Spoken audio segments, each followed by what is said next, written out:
নমস্কার বন্ধুরা, আজকে আমি আপনাদের জন্য 10টি কিচেন টিপস নিয়ে এসেছি। যদি আপনাদের ভালো লাগে অবশ্যই কমেন্টস করে জানাবেন আর আমার পাশে থাকার অনুরোধ রইল। প্রথম টিপসটি হলো, আমরা যখন ডেলি দুপুরবেলায় রান্না করি ভাত, তখন চালের মধ্যে অনেক নোংরা থাকে। সেই চালটাকে যদি আমরা 15 মিনিট বা 20 মিনিট ভিজিয়ে রাখি তাহলে কিন্তু খুব ভালো হয়। কারণ চালে পালিশ করা থাকে, অনেক নোংরা থাকে চালটা, সেই জন্য একটু ভিজিয়ে রাখলেই ভালো।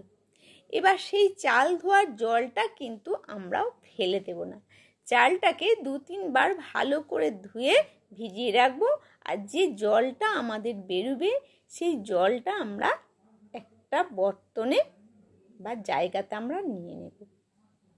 এইভাবে জলটাকে আমরা নিয়ে নেব। এবার আমরা বাড়িতে যখন রান্না করি তখন পেঁয়াজ রসুনের খোসাগুলোও এধার ওধার ঘুরে বেড়ায় হাওয়াতে, সেই খোসাগুলো এই জলের মধ্যে দিয়ে দেব। আর আমরা যে নিত্য রান্না করি সেই খোসাগুলোও কিন্তু আজ থেকে কি করব, ফেলার আগে এই জলের মধ্যে 10-15 মিনিট ভিজিয়ে রেখে দেব। সেই জলটা আমাদের গাছের মধ্যে দিয়ে দেব, তাহলে গাছ খুব ভালো থাকবে।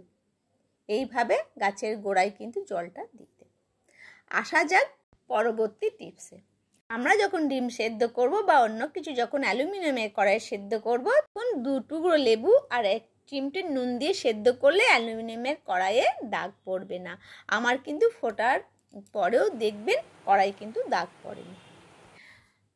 আসা যাক চতুর্থ টিপসে। আমরা বাজার থেকে আটা নিয়ে আসি, সব সময় একটু বেশি পরিমাণেই আসি, বারবার বাজার যেতে হবে বলে।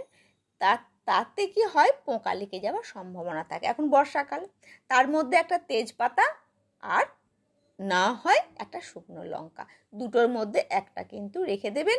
তাহলে ময়দায় কিন্তু পোকা লাগবে না, ময়দা অনেক দিন পর্যন্ত শুকনো থাকবে আর ভালো থাকবে। তাহলে এই টিপসটি আপনাদের কেমন লাগলো বলবেন অবশ্যই। এবার ঢাকনাটা এইভাবে লাগিয়ে দেবেন, ব্যাস, একদম কিচ্ছু খারাপ হবে না। এবার আসা যাক আমাদের পঞ্চম টিপসে। চিনির কৌটোর মধ্যে আমরা কি করব, লবঙ্গ রেখে দেব। কারণ চিনির পাত্রে আমাদের অনেক সময় পিঁমড়ে ধরে বা চিনিটা নরম নরম হয়ে যায় বর্ষাকালের দিন। এইভাবে লবঙ্গ রেখে দেবেন, সাজিয়ে রেখে দেওয়ার দরকার নেই, আমি এমনি আপনাদেরকে দেখাচ্ছি, রেখে দেবেন। তাহলে কিন্তু চিনিতে আর পিঁমড়ে লাগবে না। এবার ঢাকনাটা আপনারা বন্ধ করে দেবেন। এবার আমাদের বিস্কুট কি হয়, অনেক সময় নরম হয়ে যায়। সেই জন্য বিস্কুটে আমরা একটা সুন্দর উপায় করব, তাহলে বিস্কুট আমাদের একদম মুচমুচে থাকবে। বিস্কুটের পাত্রের মধ্যে আমরা কিছুটা চিনি দিয়ে দেব, তাহলে দেখবেন বিস্কুট কিন্তু আমাদের একদমই নরম হবে না। দিয়ে ঢাকনাটা আমরা যতবারই খাবো খুব ভালো করে লাগিয়ে দেব, তাহলে কিন্তু খুব ভালো থাকবে। আমরা চাল ঘরের মধ্যে বেশি পরিমাণে স্টোর করি, এবার কি হয়, পোকা লেগে যায়। সেই জন্য একটা সুন্দর উপায় আপনাদেরকে বলে দিচ্ছি, সেটা হচ্ছে দেশলাইয়ের খালি বাক্স। সবার ঘরেই মোটামুটি থাকে।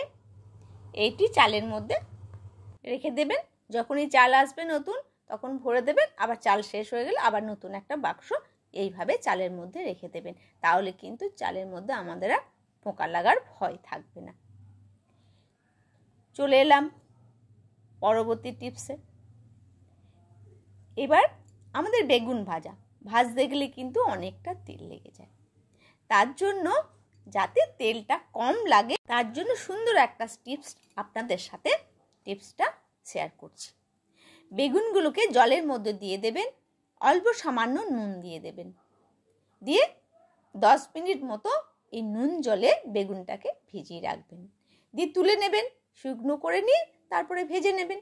দেখবেন তেল কিন্তু একদম কম লাগবে। তাহলে যদি এই টিপসটা আপনাদের ভালো লাগে অবশ্যই একবার অ্যাপ্লাই করবেন।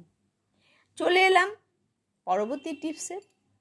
পরবর্তী টিপসটা হলো লঙ্কা। লঙ্কা যদি আমরা ভালো রাখতে চাই তাহলে লঙ্কা আনার পরেই কিন্তু আমাদেরকে লঙ্কার বোটাগুলোকে ছাড়িয়ে নিতে হবে। ছাড়িয়ে নিয়ে এবার আপনি একটা ডাব্বার মধ্যে হোক, পলিথিনের মধ্যে হোক, সুন্দর করে ফ্রিজে রেখে দিন। তাহলে অনেক দিন লঙ্কাটা ভালো থাকবে। এই টিপসটা দেখুন আপনাদের কেমন লাগে। আমরা মুগের ডাল, সুজি কাঁচা রেখে দিই, এতে কিন্তু পোকা লাগার সম্ভাবনা থাকে। সেই জন্য আমরা কড়াইটিকে হালকা গরম করে নিয়ে সেই কড়াইয়ের মধ্যে আমি মুগ ডালটাকে হালকা করে 2 মিনিট মতো ভেজে নেব, দিয়ে ঠান্ডা করে ডাব্বাতে রাখবো। একই প্রক্রিয়ায় সুজিটাকেও আমরা হালকা নেড়ে নেব 2 মিনিট। নাড়া হয়ে গেলে এটাকেও ঠান্ডা করতে দেব। ঠান্ডা করতে দিয়ে ঠান্ডা হয়ে গেলে ডাব্বাতে এটাকেও রেখে দেব। এইভাবে কিচেন টিপসগুলো করলে পরে আমাদের কাজের খাটুনি অনেক কমে যাবে। ভালো থাকবেন, সুস্থ থাকবেন।